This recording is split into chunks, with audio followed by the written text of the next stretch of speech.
Welcome back to Quiet Money Podcast, the number one show for going through the ups and downs of life. Stay tuned. We're coming up next. What's up, everybody? Welcome back to Quiet Money Podcast. I am your host, Dax. Very excited to have you here today. We're going to have a great show. We're about to talk about something that I think everybody can relate to. It's been on my mind. But before we get into it, I got to introduce my co-host. Introduce yourself. Yes, that is I. I am Miranda Basden, Dexter's wife. Hey yo, the way you talk is amazing, I man. know. All right, but listen. All right, let's jump into it because the thing that's been on my mind all day. I know you could relate to this here, but just trying to get everything done and trying not to focus on work when it's time to relax and rejuvenate, when it's time to take that time you need for yourself, you know what I mean? Time with your family, time in your hobbies, whatever it is. And the thought of work and all the stuff you got to do that bringing you in and not being able to relax. I've been struggling with that all day. You know what I mean? I know I've been talking to you about it. But hold on. What's up? You kind of have to clarify the work because you're not referring to entrepreneurial I'm not. work. You're I'm referring not. to a traditional Yeah. job. I am. Okay. My regular job, you know what I mean? And the things that I know I need to do for that. Mm-hmm. And when I have my free time, it pulls on, do I relax with it? Do I pour it into my business, which is what I really want to do? But I can't help thinking about the work that I'm got to do. And I've been sitting here thinking about why. And I wanted your thoughts on that because I have many things that I need to do. You know what I mean? And I have limited free time to do it. But why is it that the thing that, gets the thought right away is the job? And I'm wondering how to change that because there's things with our business and other things that are also urgent that I should be thinking about. Hey, I don't have the opportunity to work on that right now. And now I do, but that's not what I'm thinking. Right. What's pulling me in is that thing that already gets most of my time. You know what I'm saying? Why do you think that is? And what, this ain't about me today, but I just wanted to ask you, 'cause I know a lot of people, when we talk about your purpose and doing things or whether it's in the business or not, you can't ignore the fact you have to work. And if from the beginning, for most people, you start working for somebody. For most people, that's your first experience in employment is actually working for somebody. So you get used to being at work and being told what your requirements are and being measured against those, and you're kind of aware when you're meeting them or not. Now, what I'm saying is here it is. I got free time, holiday, should be relaxing. I've been working a lot already, but I'm aware of the things that I need to do for work. I'm aware of the things I need to do for business, for coaching, family, myself, working out, whatever it is. I know all these things today that I probably could tap into with this time I'm got, but I can't even focus on the other stuff because I'm just thinking in my mind, I gotta get to this work. You know what I mean? And I'm like, how do I shake that? You know what I'm saying? Because it's there, but how do I find a way to reprioritize it? And I think, there's a way that I know you probably a little bit better at it, but that could probably help a lot of people because work is important, but how do you reprioritize your things that you really want to do? You see what I'm saying? And make your time available for your business, for your hobbies, and not always just say, I got to do my work. I got to do what I've got to do. I'm trying to shake out of that. You know what I'm saying? Well, but how do you do that? My question to you is, why is work so important? I mean, that's a good question. I think. Good. From my observation, I think you get a lot of validation from work. You know what you're doing. Mm-hmm. It's instant gratification. The paycheck is steady. And you kind of the man at work. Like you're a higher position. Mm-hmm. And I think there's some sort of like you get something more than just I'm doing. Like some people go to work with an attitude of I'm going to work, I'm gonna make this money, and it's just a job, but not you. But okay, all right. So look. Nah, that's cool. But check this out, though. Mm-hmm. If that's what you think, I'm not saying I agree with it or not. Okay. Right? If that's what you think, why is it that I would feel more important or feel like you said demand or whatever you just said? Mm-hmm. With a position at my job versus in something that I earn. Because I'm literally the top of the chain in the thing that I earn. There's nobody above me. But you're saying that the work thing gives me more validation and I feel more important in that. Yeah, because you get to operate in your comfort zone. Mm-hmm. You might push yourself a little bit, but you're still within their standards, their requirements. Like you're still within a box. So you're pushing yourself within a box, but it's still, you're comfortable in this box. With entrepreneurship, you create the box. You are the box. Well, I'll tell you, right? That's one of the hard things with working. And I know I'm probably the only person, but like when you pursue a career, it does take a lot out of you. And it does give also a lot. I think a lot of people always talk about the negative side of, full-time employment and career and corporate America type stuff. But there's a lot of positives in it too. Oh, yeah. But I will say that it's always that exchange of like time for money. And when you want to be an entrepreneur, they don't go together because the business needs time the same way. And that's where I'm always struggling because once again, that time is now available. Where do I put it?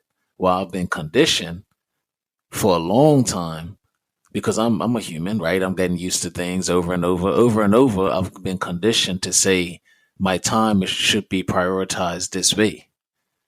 You're working, you're overtime, you're trying to strive in your career, you're trying to get to the next position, whatever the case. Like if you're a career driven person, which is fine, there's extra efforts and time go towards your career development. But at some point, if you want to grow your business, they have to go there because it's a lot of time and effort to develop anything, whether it's you individually in a career.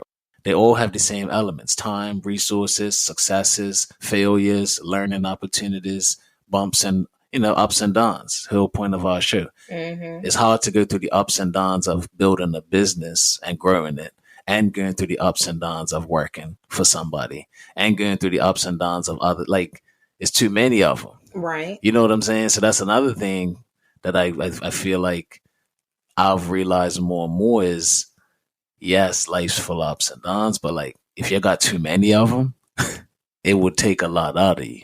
And you don't get to the things that you really want to do. So yes, you're going to go through the ups and downs, but you probably need to pick how many things you got going on that you're going to go up and down, up and down, up and down with. Now, I can go up and down like this forever and deal with it, but my business is going to stay at the same level. Because what I've done now is been able to balance both. I haven't been able to grow both. Right. The only thing that's growing is what? The job. You see what I'm saying? Like, so it's not a bad thing. That's why I want to talk about it, because it's not a bad thing.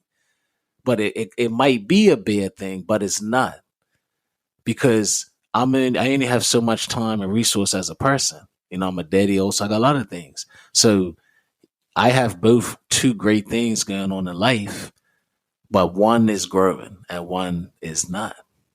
And I think this example, like today, of me not being able to not think about work and stuff like that is a great example of that. Yeah. You see what I'm saying?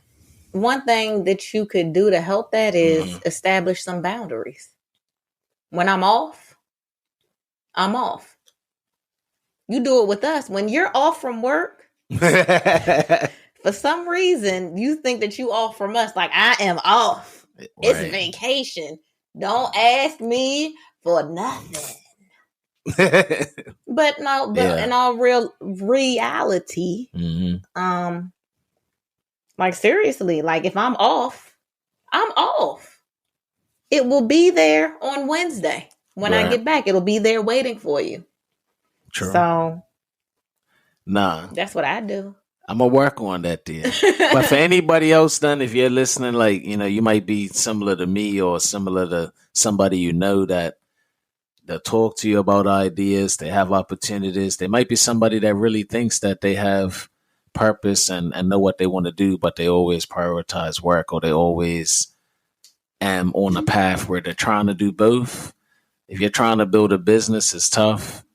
At some point, you got to make that decision like Randy did, and take a risk on it. But there's always time for money, and it's only so much time that goes around. So that's just an ongoing battle. And we're going to talk about that a lot, but I won't sit on that too long today. When it comes to working, though, what I do want us to really talk about today for a little bit, I want to get your thoughts on something, right? If you are, and the whole thing about our show, Require Money, whatever you are literally here to do and the impact that you're supposed to make, there is some element of work that's involved. I know that we both believe that, like, everything that gets done, you have to work at it in some type of aspect. It doesn't, for most people, it don't just get handed to you. And even if it gets handed to you, you still got to work to maintain it, manage. Like, everything takes some type of work. I know you have a really good work ethic. I feel like my work ethic's pretty good too. I want to talk today about where work ethic starts from. Because when we talk about, people going for things and going for their dreams and that kind of thing, you have to have like a base work ethic for everything that you do. And I know that you have it. Anything that you want to try to do, you're willing to kind of work at it a little bit, learn. Like, that comes from somewhere. Everybody don't have that. So I want to talk a little bit about where work ethic comes from and how that can help everybody for anything that they want to do, right? So I'm going to start with you and think about maybe your first job that you had, because I know that you have feelings towards employment and having that opportunity to work. So I want to talk about, and you could tell everybody, what was your first experience working, your first job? Tell us about that a little bit, and maybe some of the things you think you got from that, even as a young person. All right. So my first real job All right. was at Pizza Hut as a server. Mm-hmm. And I really loved that job. So I worked there for 3 years and definitely taught me a lot. But I kind of fell in love with How old was you when you worked at Pizza Hut? age 16 through 19. Okay. 3 years. All right. Yeah. But I fell in love with customer service. Gotcha. So what, you was serving like cashier or something, or you No, was like they had a dining room. Oh, so you was I'm the waiting one tables who, hey, and stuff. how you doing? Gotcha. I'm Miranda. I'm going to be your server for the day. Can I get you something to drink? Right. All right. Well, would you like to hear about any of our specials? But I love that job. Yeah. Yeah. All right. So, okay. But as far as like work ethic is concerned, Mm-hmm. I would say that it was just instilled in me in a young age. Like, you have to go out here. Work is important. Okay. Never be late. Always be early. And Who taught you that? my mother. Okay. Like, that's how she lived. Did she like say those things to you when you was like a kid or something? You should just hear her say certain stuff. I just heard her saying. I saw how she moved. Mm. So, and she never kept finances a secret. So she was always writing, this is my income, this is the rent, this is groceries, this is... Where would she write that at? On a refrigerator. Like on a sticky note or some sort of like sheet of paper. Right. I'm wondering if she likes stationery like I do. Mm. But I don't know. You definitely like stationery, that's for sure. But she had all sorts of notebooks and stuff. But yeah, she would write it right on the refrigerator. Mm. So it wasn't a secret that, oh, my mom goes to work. She was an administrative assistant, and she makes money, brings it home, and this is where it goes. I was just aware of it. Okay. Yeah. Nice. So your mama taught you that from young, things she used to tell you. So you had that work ethic from your mother. Is that something you think you just had from her, or is it something you heard and then once you started working, you kind of experienced it and developed anything on your own? Or did you think you just already had it no matter what? I think I just had it. I mean, it might be a combination of both. I can't say. It's just. All right, so check. It's instilled so deep in me, like it's part of me. So here's my point with that. You need experience with anything. But a lot of people that have the opportunity to do things will tell you, like, I don't know how to do it. People tell them to get yourself around the right people.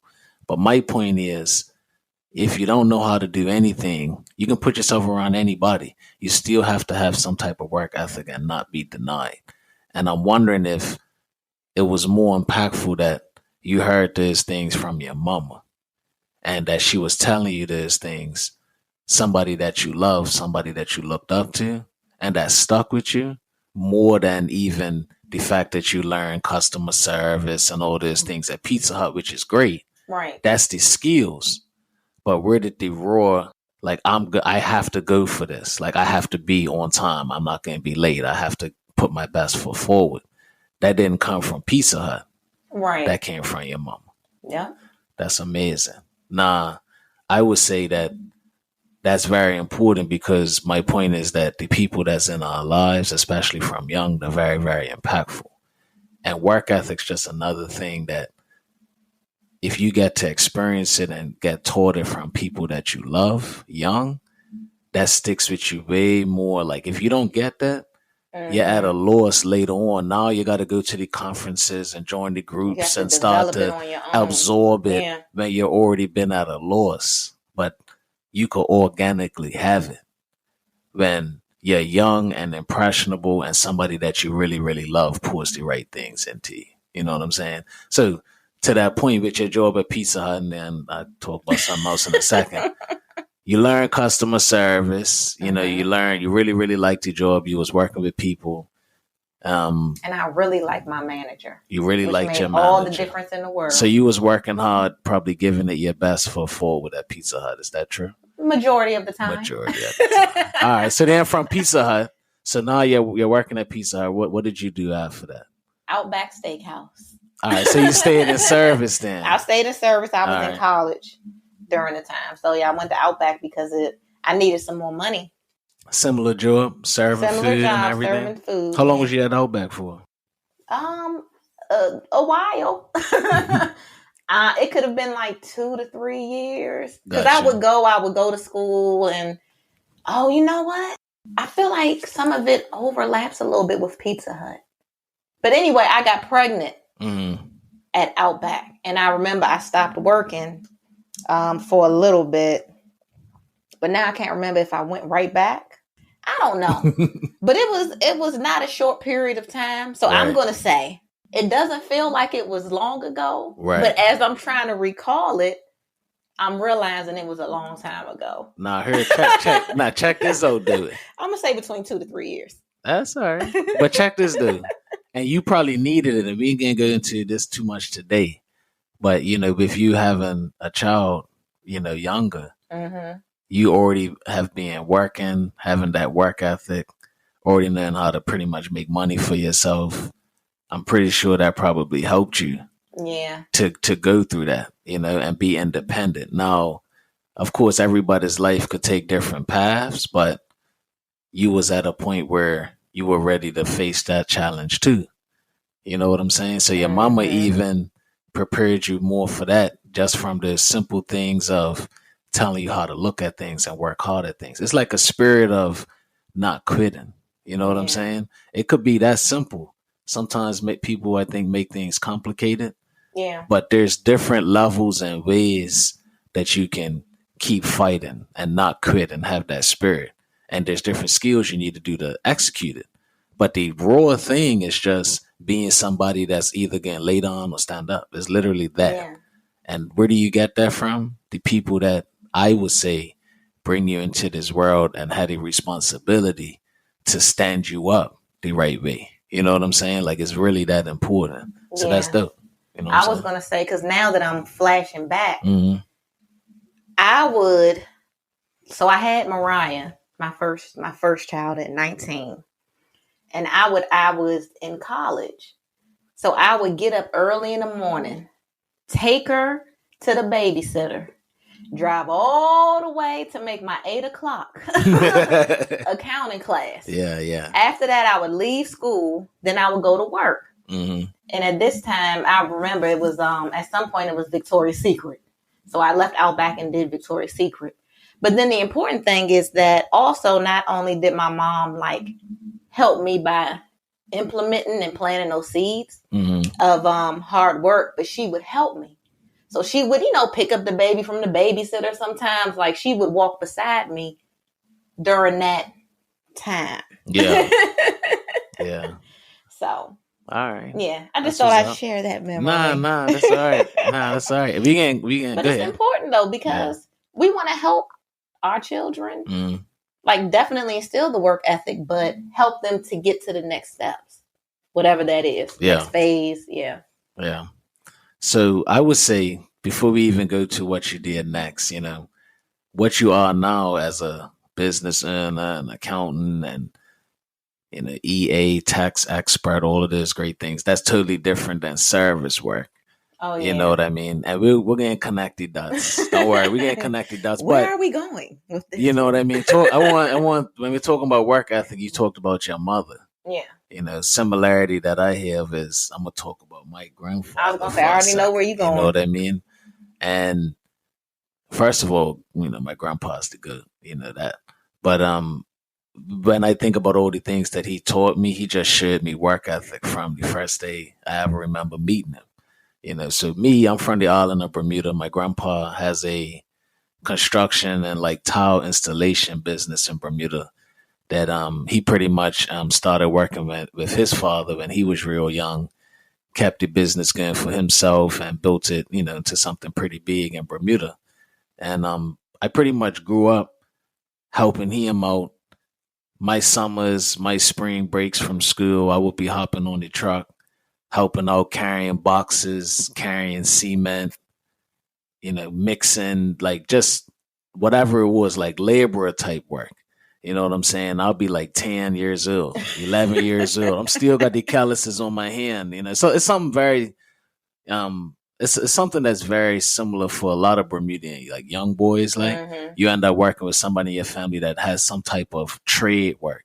You know what I mean? It's a real good thing. So I grew up helping my granddaddy all the time with just actual manual labor, driving around, meeting customers as well. We'd go to meet new customers at the house. And it was a really, really good experience for me. My daddy, too. My daddy has a similar type business. So between the ages of like, I want to say 10 and 17 or 18, that was how I spent my summers, my spring breaks. It was being able to work with my grandpa or my daddy and help out with construction type work. So that taught me a lot on manual labor. I always had to make time. I always had to be, record all my time sheets. I had the opportunity to work overtime. Sometimes I worked night times, daytimes. When I got a little older, I had to take care of my own transportation to get there. So it was a lot of things that I did working with my grandpa that really kind of helped me to know if I didn't work hard, I wasn't going to make no money. That's the really good thing about trade work. You know what I'm saying? So that was a really good experience for me. Now, in between that time, I had an experience working at a gas station, which was really good for me because it was my first experience handling money. I was the cashier at the gas station. You know how sometimes outside you can get your gas outside, pay for it outside? Yeah. I used to work the kiosk and you would come in, pay for your gas, and I would get used to working the cashier, exchanging the money, that kind of thing. And then at the end of the day, I would have to reconcile it, right? That was my first exposure to a little base of like accounting or like bookkeeping. Mm-hmm. And I didn't even realize at that point that that would end up being where my career was. But that was a really good experience for me because I got in front of people. I was doing sales type work. I'd always just did manual labors, but now I'm actually talking to people, engaging with people, building up my own communication skills, and I'm also now handling money. Mm-hmm. By the time I was 18, now that I look back, I had the work ethic, and then I also had some really basic skills to make you successful, which is like getting there on time, being professional. I had some understanding of working with money. And like you, I had some exposure to talking to people. Mm-hmm. If you have all of those things, you're kind of set up in a really good space even before you go to college or anything else. Because that's what you really need: work ethic, communication, this kind of thing. And a good understanding of money or some base understanding of money is really good. So I said that because I feel like we got some similar things. Mine's was at the gas station, working at the cashier. I learned a little bit about money. You learned it from your mama. She's putting things on the fridge, letting you know what things cost and what she can really afford. That was your exposure to it. You got the hard work from your mama because of things she was saying to you about always being on time and that kind of thing. I got it from my grandpa because he's taking me everywhere. We're working 10 hours a day. My point is, the work ethic is something that's foundational. You have it, I have it, not everybody has it.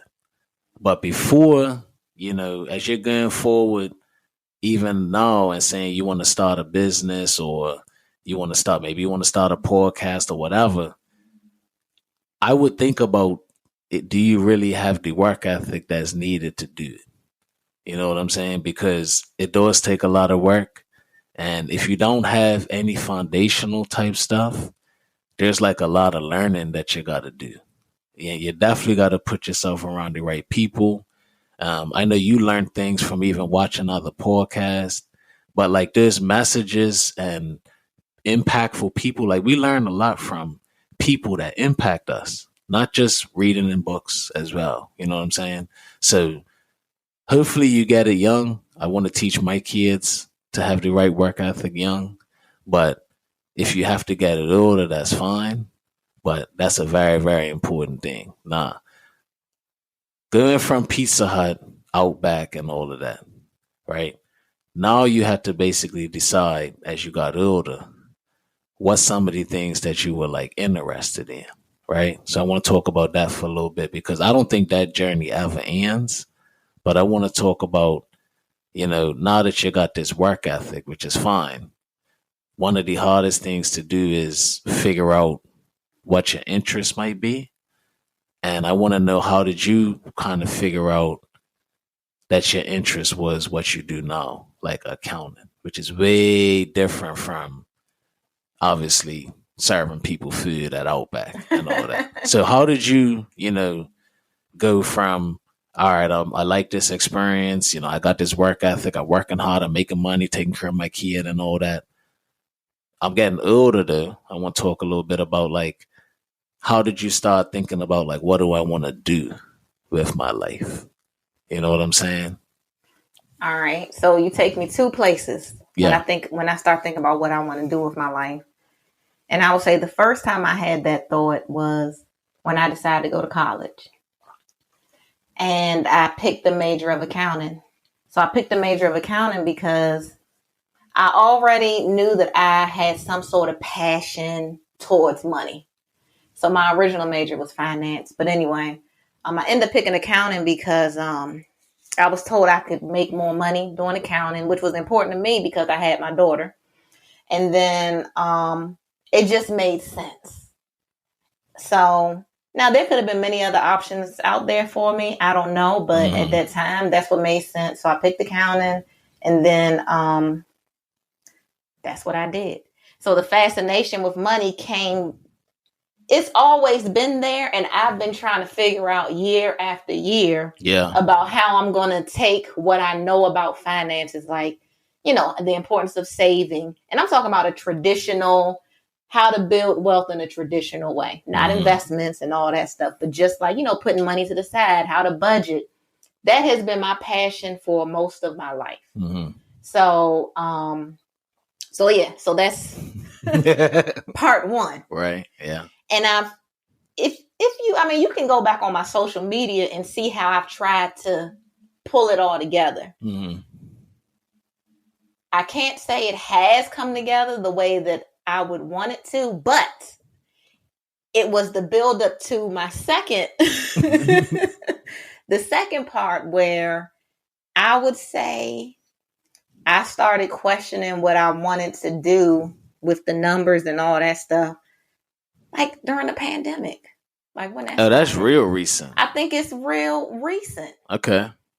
There was something before that, but when I really, really started thinking about it, well, maybe when I really tried to do something about it, when I started thinking I'm going to do something about it, because realistically, it was before the pandemic actually started. So probably like 2 years before, because that's when I started doing taxes and thinking about the future. And I had a lot going on, children and all that. It's a blur, man.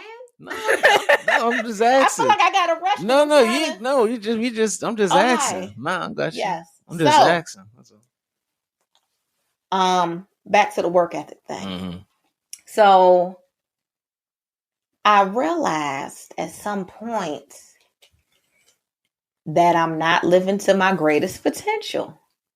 I have the job, I have the husband, I have the house, I have the career, I have the children, but there was something that's missing. So, but why do you even care about that? You know what I'm saying? That's my point. Like I hear that. Yeah. But it's like somebody did something for you. That's what like. Why do you even care about that? And at that time, it wasn't even that strong. I was just aware of it. Is this what I want to be doing for the next 10 years? You know, like I just started having an awareness. So then I said, you know what? I got to try something new because I have to figure it out. So I've been interested in like social media and stuff like that. So this is where we get to the YouTube channel. But the whole point of that was to make me better as far as like getting over the fear of speaking, getting over the fear of what people think, getting, just breaking those things or working through that, like those things that like give you inner turmoil. It sounds good. It sounds good. I was about to correct you, but then I didn't have it. So I'm just let you rock with it. I can spell it. I know I read it. No, I got you. But isn't it turmoil? Thank you. Turmoil. Turmoil. Yeah. Yeah. But that's kind of where I think phase 2 started of the work. All right. And then I realized that it's inner work. Mm-hmm. Because, okay, where are these fears coming from? So it's all work ethic. Like, seriously, but it's just the form has changed. Nah. Is it work ethic, though? Yes. Why do you say that? Because I had to get up every Sunday. Mm-hmm. I had to intentionally be like, I'm going to get better at this. I'm going to put in the work. I'm going to so yes, it is. Okay. Now check this out though. Like we was talking about a couple minutes ago, that work ethic got put into you early. Right. But you're saying that you didn't start really taking serious, or not, I don't want to say taking serious, but like really pushing yourself and knowing what you're really interested in. That was the next question. Your interest. Yes. Right? That sounds like two different things, because the interest part, that's still going on. If you just figured out or just really kind of put your mind around, hey, this is what I'm really interested in. Now imagine if in the pandemic, you finally realize, okay, I want to try this, but you didn't have no work ethic. You didn't have none of the experiences that you had in working in other places. What you would be doing now, I think, would be different. Yes. Because you wouldn't know how to do anything. Right. You wouldn't even know where to start. So right now, you're talking to me about the stuff that you're doing, getting up every day, blah, blah, blah. Like you're increasing something that you have already to try to get to something you don't have. You get what I'm saying? You're trying to put something you already have, which is that work ethic, increase it, do certain things to try to accomplish something. But Yeah. you already have that. Yes. Because That's I know the what it thing. looks like. You know what it looks like. So that my whole point is like, and I know sometimes I've even gotten frustrated with people. I kind of have to remind myself. I get frustrated with myself or whoever. Like, if you don't know what something looks like, or you haven't seen it before, experienced it before, it's hard to like recreate it. So everything that you need to be successful at certain things, you have to go experience it first. And you know what else? What's up? You can identify like when someone doesn't have it. All right. Because now, you really got me thinking about stuff. That's what I'm saying. And when I think it's one of those things that's very important to me. And when somebody doesn't have it, it's like, dang. Because you could be so much better. But it can be developed, though. It can be developed. So let's talk about that. Because I'm glad you brought that up, because I did want to get to the development part of it, which is also important. So anybody that's listening to us, they may say, look, I don't got a mother like Randy. I don't got a grandfather like Dexter. Like, I don't have any of these people that showed me certain things. I didn't grow up getting to work on trucks and help with construction. I don't have experience working with money. Like, I'm literally was sitting here doing nothing for the longest. And now I want to try to change things. What do you say to that kind of person? Or have you ever experienced working with somebody, knowing somebody that doesn't have the skills, and maybe you impacted them? Or like, how do you help somebody that doesn't have it? Because I feel like for me, that'd be the part that's tough sometimes, because your expectation can't be too high of people, and they have to be able to get the same experiences you had later. You know what I'm saying? So like, what would you say to that person that's like listening to you and they're like, look, man, I don't even know where to start. I got an idea, but I haven't really accomplished anything. So like, what should they be doing? You know what I mean? Like, how do you do that? I would say find one thing. Mm-hmm. Find one thing that you want and just spend time with it every day. I mean, that's the best thing. That's my advice. And then also, I have an interest in creating content. Right. Now, I don't know anything about content. Like, I'm an accountant. Mm-hmm. It's a foreign field. But what I do is, and I'm busy doing other things. Sometimes I'm being intentional. I want to work on this. I want to get good at it at some point. Create one reel a day. You don't know what you're doing. That's okay. But you want to get in the habit of doing something. You want to learn how to use the tools to do it. Well, you can also trick your mind into calling it practice. Because that's another thing. I'll tell myself, okay, I'm just practicing. And it helps me to learn. So what I'm saying is practice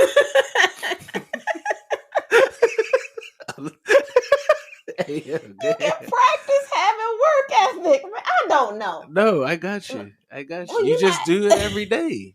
You just do it every day and don't judge yourself. But that's the crazy thing. Yeah, that's the answer. No, the honest to God truth, that's literally the answer. Yeah. And it's hard, but that's really the answer. And now I like your advice, because for somebody who hasn't did these things before, they don't have that work ethic, they don't have certain skills, they don't have certain experiences. So maybe they can pick up 5 items right away and try to work on all of them, or you know what I mean, or even put a plan together. But they could literally pick one task. You can pick one task and do it over and over again. And then you can also, like, sometimes if I'm trying to learn a new skill, I'll put a headphone in and I'll have it on my phone playing like some sort of podcast about it, some sort of YouTube tutorial, like just listening to what other people say while I'm doing something else. So there's like, you don't necessarily have to work directly on things, because you can also pour knowledge into yourself. But that's real. It's still work. That's real. And you know what's the other thing though? And just keeping it real simple and plain. And this is for anybody. Like, if you don't know something and your response to it is, I don't know it, that is like the biggest excuse ever. It's 2023, and realistically, anything that you don't really know, we don't live in a time anymore where information is like limited. Like there was a time period like our great grandparents and before them where imitation was information was withheld from people. But like right now, anything that you want to do, even including how to put the batteries in the clock on the wall, you could just go online and check it out. Like everything now is actually pushing you to not even have to use your brain. You know what I'm saying? So if you really need to try to do something and you don't know how to get to the information, fine, but the information is there. That's the good thing. The information is somewhere. So like if you're out there listening or whatever and you're like, yo, I don't know where to start with research. Find where the information is at. That's the first step for anything that you want to try to do. Don't look at what you don't have. Just look at it like I gotta go find it. Because it's a world now where everything is searchable and findable. But without the work ethic, you're gonna not search and you're not gonna find. Because Right. you're gonna find reasons not to. But you do have to search and find. But the good thing, like I said, is not the 1800s. You could Right. search and find something. And you have to be willing to like put in that work to research and you know what I'm saying? So I like that doing it every single day. And let's say if your thing is, you know, I want to go be a chef. You know, every day, what is a chef? And then you build on it. What do chefs do? What are chefs' schools like? And you just start pulling it in out of anywhere because the information's out there. Now, you don't have the great experience of watching your uncles or whoever build a business and do this and do that. And all right, but You you're can do literally something. not doing something because of you. And it ain't got nothing to do with what you don't know or what you didn't have or what you didn't experience. And that's the tough part about it because the information is there. Now, the resources, that's a whole nother conversation. And we'll talk about that. That's where you need help. That's where you need exposure to people. But the information is there. You know what I'm Yeah. saying? So, gotta go search the information. Now, last thing I want to say on this whole work ethic thing, and then I'm gonna move on. You know what I'm saying? No, but it's real. Like, I don't want, like, and I say with the ups and downs of the show, like, I don't want people to continue to look at things specifically and not realize that the things that you want to do in life that have specificity to it, they all benefit from certain generalities. You know what I'm saying? And work ethic is one of them. Love is one of them. Communication is one of them. You know what I'm saying? Certain things, how you take care of yourself, like a lot of base things, if you do them really well, they go out into the world as you try to do specialized things. Yeah. Which is why if I meet somebody that got served by you in, 2003 and you hooked them up with a pizza or whatever, they might say, hey, she was really kind. She gave me great service and she was right on time with everything that I needed. And I enjoyed my experience with her. That same person might come get taxes from you today. Because of those base components, you already checked that off with them way back in the That day. is so true. It's facts. No, it's facts. It is though. Yeah. It's facts because as humans, no matter what we are told we actually need, what really makes us move are very simple things. The very core components of life, which is, do I feel good in this moment? Are you respecting me? Those kind of things. Serious. It's that simple. You know what I'm saying? So Yeah. there's general things, and I keep hammering on, but work ethic is one. But we're gonna keep talking about in different episodes, like some of those general foundational things you need from young that really, really help you later on in life. And if you don't have them, we got to get into this community and start sharing. Come, listen to our show. We hear stories about things you heard from your mama, which my mama didn't say them things to me. You know what I mean? But it's cool things that you need that will help you out with this things that you want to do later on. So listen, y'all, if you want to start a podcast or if you want to start a show, like, don't think that going online and trying to be a podcaster right away or earning a business right away is the way. If you never did anything, like, Try to get yourself in the right environments. Get that work ethic you need. Start small, like Randy said. Work on one thing at a time. You know what I mean? Like, start building it piece by piece. Everything pretty much gets built piece by piece with everything that you do. You know but what I mean? sometimes we get impatient. Of course. There's no, like, hey, you know what? I'm glad you said that. Let's talk about that real quick. Impatient. The timelines that you're on to achieve things. And we can't sit on this too long, but like when you say we get impatient, what did you mean by that? And like give me an example of that. So like we're talking about one by one, building it. If you don't know where to start, just doing it day by day. But you're saying that you get impatient. What do you mean by that? Because you're looking for a result. And sometimes you can put in the work, but you don't have the result that you want. Okay. So to you, is the result that you're looking for most important, or the actual development of you or whatever you're doing? Yeah. Or that's is it most both? important. Nowadays, I don't really care about the result. Like for the things that I'm working on right now. Not saying that there aren't other things that's going to come up where I care about the result, but the priorities that I'm working on right now, the result is important, but I don't have a timeline. All right. So that's the thing. I know it's going to come. That's what I should. Let me be a little bit more clear. I'm just listening to how you're talking about stuff. How you think, because it comes like, and I'm trying to work through it fast enough, but it's like I can't keep up with my thoughts. Nah, you got it. So let me slow down a little bit. But the timing around it. So I know that it's coming. I'm going to put in the work. I just don't know when it's going to come to fruition. So that's all right. But you know what? What you're saying is real too, because that's pretty much what you said earlier when we was talking, because you said that with your other YouTube channel, you got comfortable in front of people, getting over your fears of what people think and those kind of things.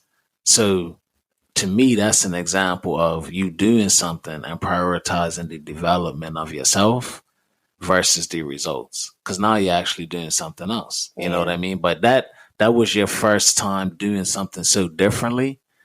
And to her, like, you're doing it based on like making yourself better. Like, that's a great thing. You know what I'm saying? Sometimes that's got to be, I think most of the time that should be the reason why we do stuff.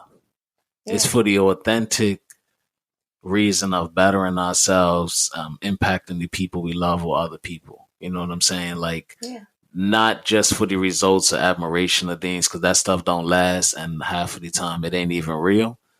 And back to the quiet money thing, like, if it's really what you're here that you're meant to do, and if you believe and live a life that has more than your own human purpose, but it's God driven, if you're out there every day doing that thing that you believe God's brought you here to do, you will do it in a different way.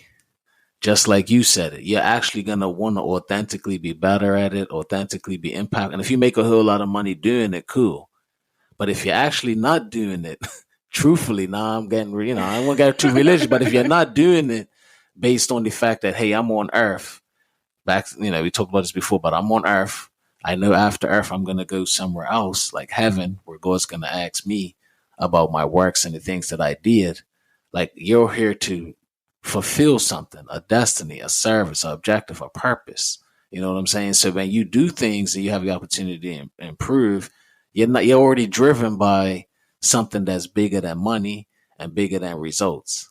So you get what I'm saying? So it's really a fundamental difference. You're speaking to me. It's a fundamental difference of like the kind of character and person you are based off of that. That's what I was going to say. The character building has got to be the most important thing, because if you're talking about standing before God, why does he care that you built the app in a year? Right. Like, none of that stuff is really important.